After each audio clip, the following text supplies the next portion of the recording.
Yo, good afternoon, everybody. How you doing? This is your Coach Renz, and today we're going to talk about the show Lucifer. Now, many of you may or may not watch the show. If you think that I'm worshiping the devil, then don't even speak about that in the comments, because I don't. I just love the show. It's a good concept. The show also explores a lot of the concepts and thought processes that I've had as growing up, as well as a lot of esoteric and hermetic teachings. And in this episode, they explored a deeper look at one of the concepts that they talked about earlier, and I'm going to bring that out to you guys, as well as there's a hidden chakra portion to it that they don't say it directly, but you have to think it through, and I'm going to explain that as well. Now, this show is about how Lucifer leaves hell, comes to earth in defiance of the L, and I'm going to use the Hebraic terms for a lot of this stuff, but defies the L, and he's on earth, and his thing is he wanted man to have free will, and that was the whole war in heaven, was about free will, having choice and not being controlled by L. So moving along in this show, ooh, got some sunlight there. Yes. This episode continues on a thread that they did last season. Last season, there was an episode where Lucifer explained that in hell is really many different rooms. And each person goes there. When each person goes there, they have their own room. And in that room, you are your own torturer. Meaning that the guilt that you have held on to through your life, that you feel through your life, that you've allowed that guilt or shame or fear to embody you so much that that's what you take with you at the end, and that's what becomes your reality, because in your subconscious brain, that's what you truly believe is your destiny. And so you're in a endless hell loop where you're experiencing that over and over again. Now, this was something that I thought about and realized when I was about 20 years old, right? And so now so that's the hell loop. They explored that, and the key thing to that one is that Lucifer expressed that the door is never locked, that people never walk out, that you can walk out, no one can stop you from leaving hell, but you won't walk out because you are so ingrained and caught up into your own punishment, your own guilt, your own shame. You're caught into that, and so you never leave, you never walk out. Well, they did a whole series where the LOI, right, which is the divine feminine, is on earth. She leaves hell, she's on earth. They go through a whole thing with her.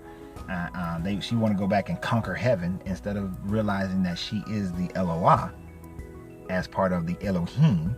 So you got the Elohim, which is the L and the LOI combined, which makes the Elohim, divine male, divine female. You get the creator, or the creative energy. If you go hermetically, it's the creative energy.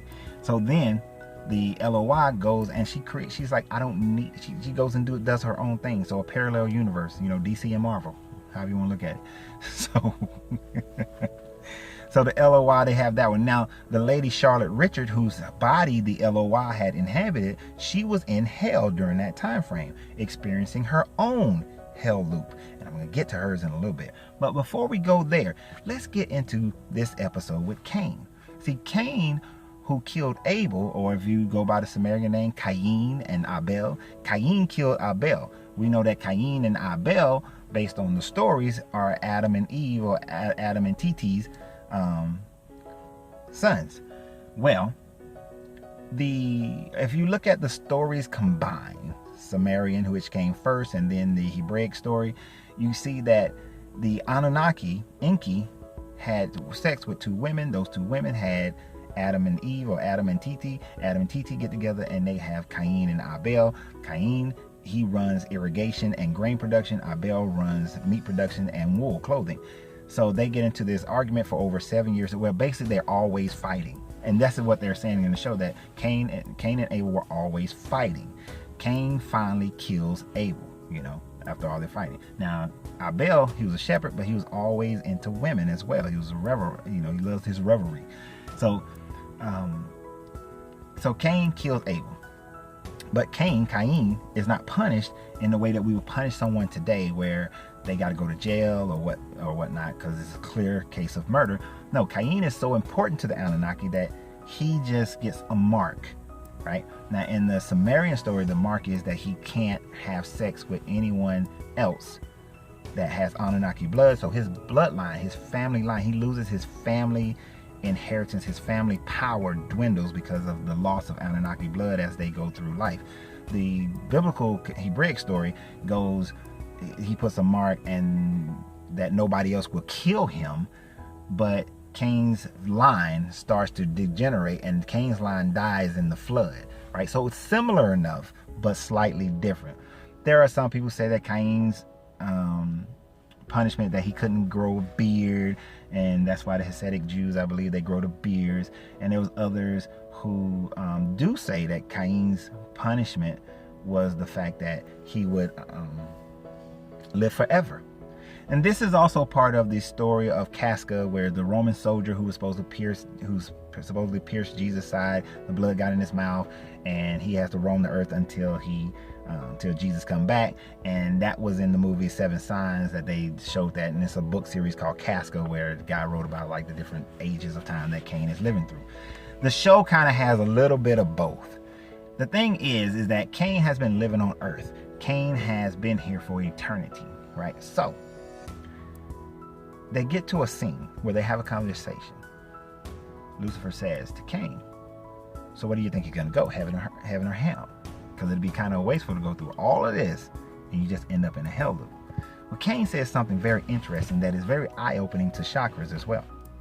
He says that hell is about your guilt and punishing yourself through your guilt. And the devil's like, yep. And he says, well, I have a clear conscience, so basically Cain is saying, I'm going to heaven. I'm going to the pearly gates. And the devil says, like, so murdering your brother, that's not normally something that you just shake off. And he says that, well, I've had a few millennia to kind of work that out. It's an interesting point when it comes to chakras and opening your chakra to get to that point of high consciousness, or the avatar state, or to open your crown chakra. Many people keep saying that you just get to your third eye opens, but there's another chakra, your crown chakra, okay? So I'm listening to that. I see that at that scene, and I had to stop. I had to pause it right there. Like the thing. Rita, pause. I had to stop right there. Because that says to me a lot. You see, Cain says that he's not going to hell. He's not going to hell. See, now, we're doing a study on my Patreon for Napoleon Hill's book, Outwitting the Devil.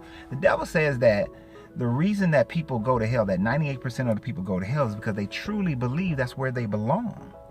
You see, most religions teach you this fear of hell, that hell is something that you got to be afraid of it. So you keep this fear, and that everything you do emboldens that fear, that your sexual proclivities, that makes you feel guilty, all your guilt and all your shame and all the things that you've done that's from the lower chakras.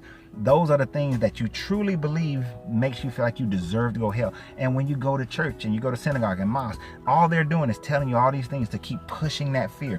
You better pay that 10% or you're going to hell. You better not sleep with this person. You're going to hell. You better not have a baby out of wedlock, which is the wedding of the day is man-made. So you're going to hell.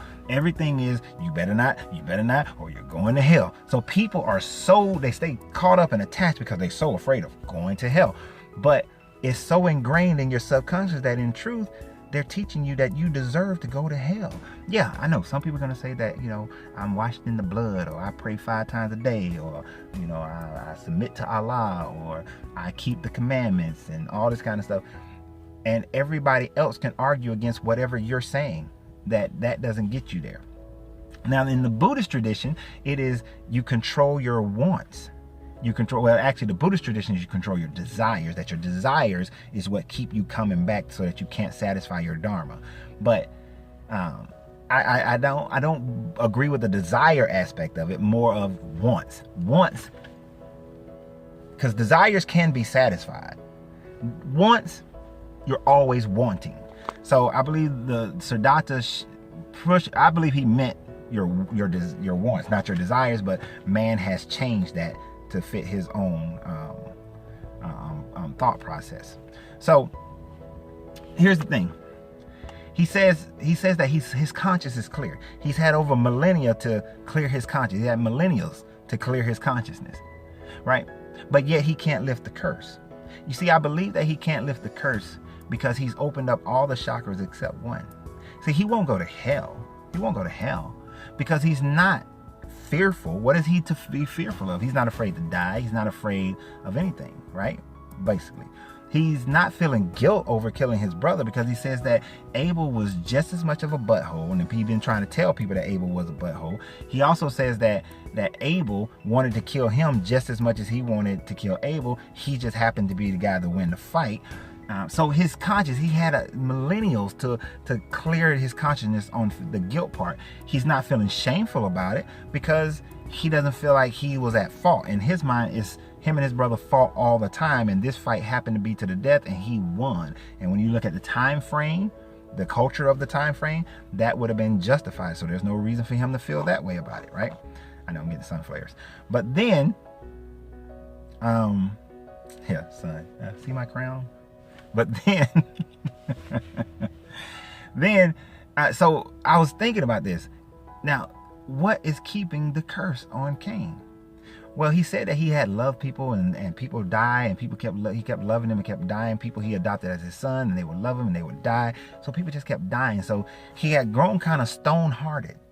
He lost his love. Now, when you lose that love, there's a 90-degree turn that you need to make in order to open up the other chakras. And that is to allow love and to be loved. So he doesn't necessarily allow love nor to be loved. And in one of the episodes, he lost one of the last people that he loved. So his throat chakra, his third eye, somewhat open, but he can never release that crown chakra. He'll never release the crown chakra because he has this wanting to die.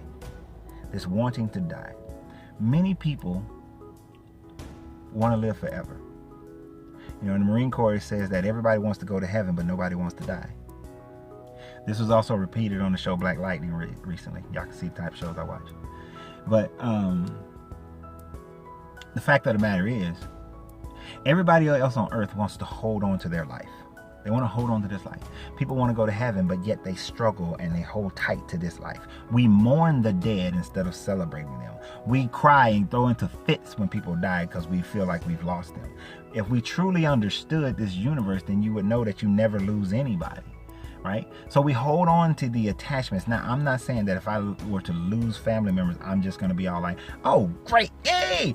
I'm not there yet either myself. But I recognize that it's something to get to. It's a mental state to get to. It's a consciousness to get to. It's an emotional state to get to.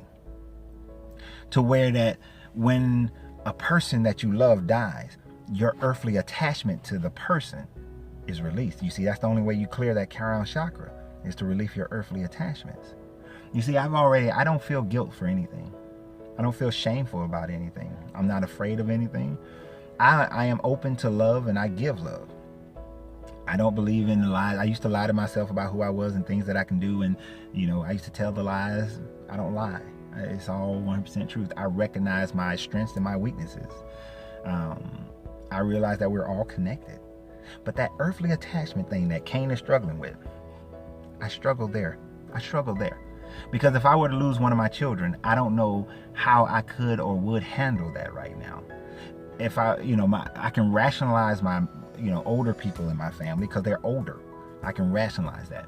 But we recently, lost a small baby in my family, and I'm still trying to rationalize that. I can recognize the accident and how it happened, but it's just not the easiest thing. And of course, if I was religious, it'd be like, well, God just wanted the baby up there with him. That don't make sense. What does God need a baby for? God should not need anything, right? There's no point of, worship makes no sense to me, because if a God needed worship, then you're not God.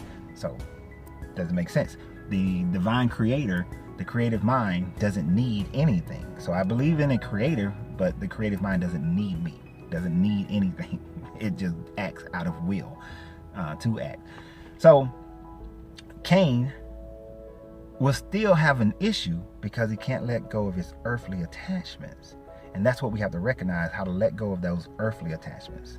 But for most people, they can't let go of their fear. You see, even when Abel recognized that he wasn't in hell anymore, he still couldn't let go of the fear. He was on earth, but the fear was still keeping him. The fear of being killed by his brother was still keeping him a prisoner. So he thought he was in a hell loop. Right? And I believe that many people will end up in a hell loop when they depart from here, because of they haven't broken free of that and recognize it.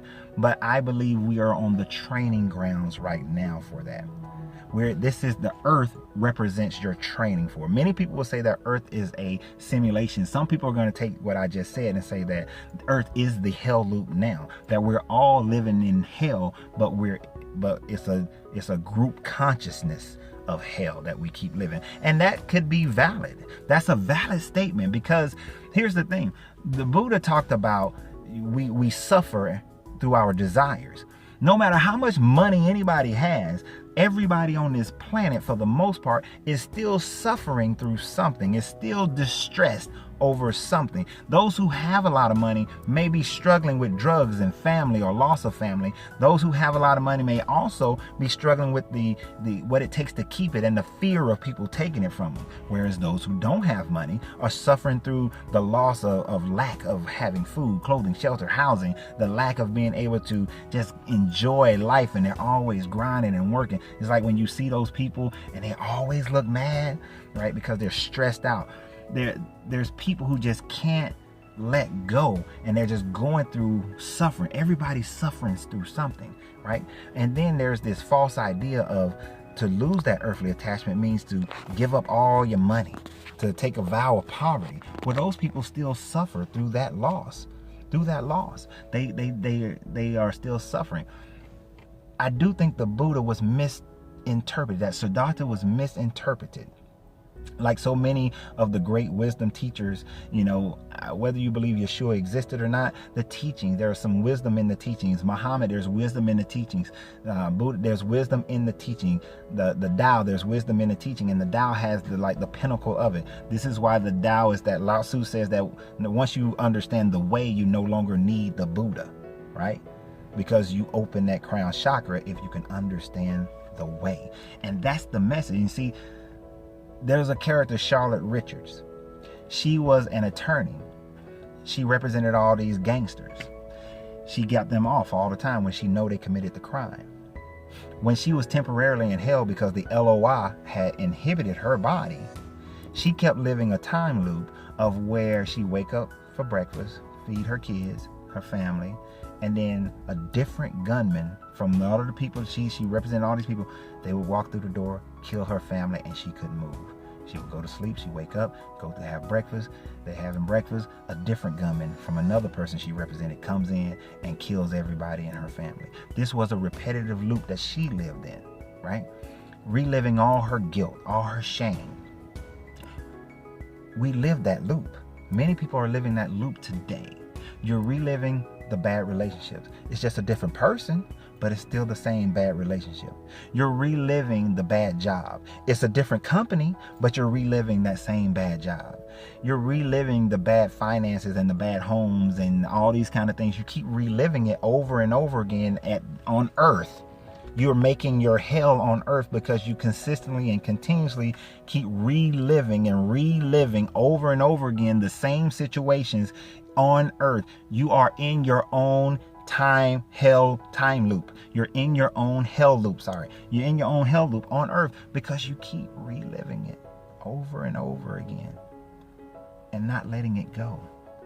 And I believe Cain's lesson was that he's attached to wanting to die so bad, believing that if he dies, he gets to go to heaven, not recognizing that he could be in a heaven loop right now, that he's not appreciating the one thing that dang near every other human desires, and that's eternity. That's immortality. That's immortality. Every human, I don't care who you are, I don't care what you say. Until you get old and decrepit and your body starts failing, you start feeling all this pain, or you're suicidal. Every human, and here's the thing about suicide. Most people who commit suicide and it fails say that the last thought they had on their brain after they took the action is that they regretted it. There's a bridge in Tampa. I forgot the name of the bridge that goes over from Tampa to St. Pete, but I think it's called the Skyway Bridge. People used to jump off this bridge all the time in the 90s when I was there. And they interviewed some people who had jumped off and survived. And they asked them, what were you thinking on the way down? And they all said, I made a mistake. They were suicidal until they had actually jumped. That desire to live is strong, young Padawan. So Cain has the one thing that dang near everybody on the planet desires for the majority of their life, which is immortality.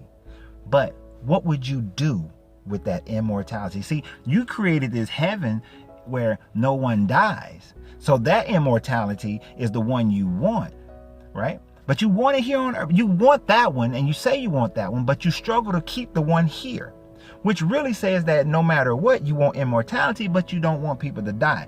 You can't appreciate everything that you have here. Cain can't appreciate this immortality.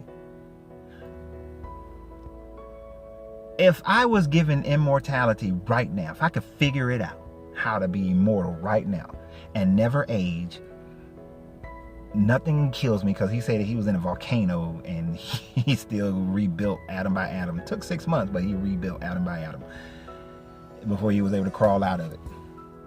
If you gave me immortality right now, I think, I honestly believe, honestly, I know some people are going to say, man, that's what you say.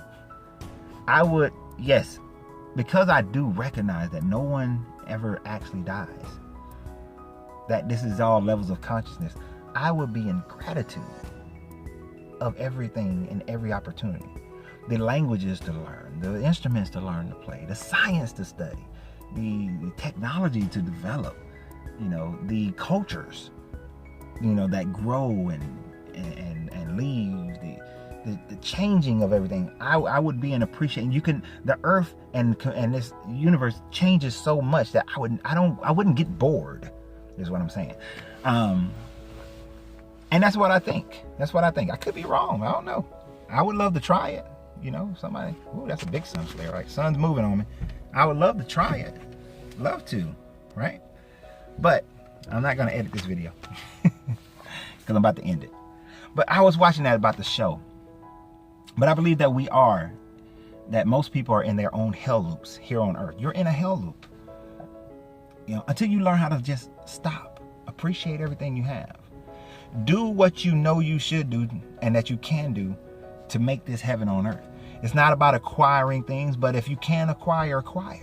And have appreciation and gratitude for what you acquire. If you're in love with somebody, then give them all your love and receive all their love. Stop holding back love. Stop holding on to old love and old pain and waiting for the person you're with to do you the same way the last person did. Because if that's what you're anticipating, then that's what you're going to get. You will get exactly what you are contemplating, what you're thinking about, what's in your subconscious brain is what you're going to get. If you think you're going to get poverty, you're going to get poverty. You think you're going to get sickness, you're going to get sickness. If that's where your brain is, that's what you're going to get. Which is why Cain said that his conscience is clear. Because he's recognized it. He had millennials to figure it out. He's read all the books and done all the studying. He knows what he knows.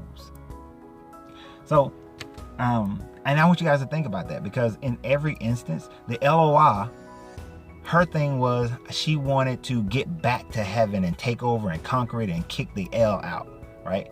She wanted to kick L out of heaven, and she wanted to be in charge with her angels, with her children, right? Lucifer wants to defy his father and get back. Amenadiel wants to prove himself to be worthy of his father's love and be by being obedient.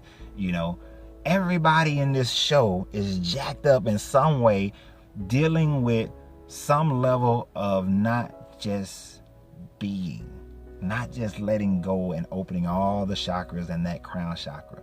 They're all missing that. And which I do believe the character, the detective, that's her role to play, is to be the gateway to that, because she was made purposely. She was divinely made. She was a divine conception. They haven't explored that yet in the show, So I'm gonna hold my ideas on that one for a little bit longer. But if you guys don't watch the show, then hey, maybe this is just an idea to help you to understand that you have a great divinity within, and that you shouldn't be holding that divinity back by your own human, fleshly, mental flaws. That you're not flawed, that you're not condemned to hell by anything outside of yourself.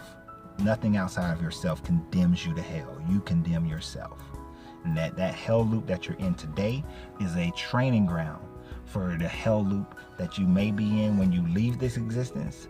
But it is up to you. The door is not locked. The door is not locked. You can end your hell loop here on earth right now. You can end it today if you choose to. You can.